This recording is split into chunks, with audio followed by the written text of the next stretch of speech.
Operating systems are the desktop environments that the computer uses to allow us to open applications such as word processors, video editors, and photo editors.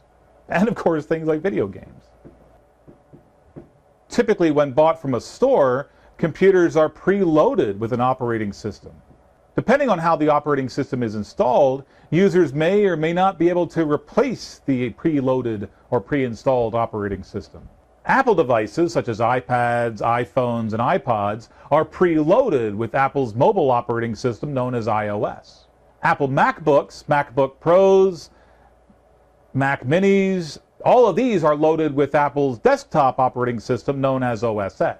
Since Apple laptops are built on Intel hardware, the CPUs manufactured by Intel, they can use software such as Boot Camp to be able to allow users to install Microsoft Windows side by side with their Mac OS.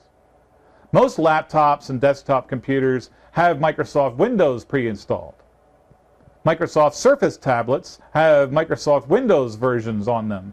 Android tablets and phones have Android preloaded, which is an operating system made by Google, based on an open source operating system known as Linux. Linux is an operating system that appears very much like Windows or Mac, but is based on an operating system that dates back to mainframe days, Unix.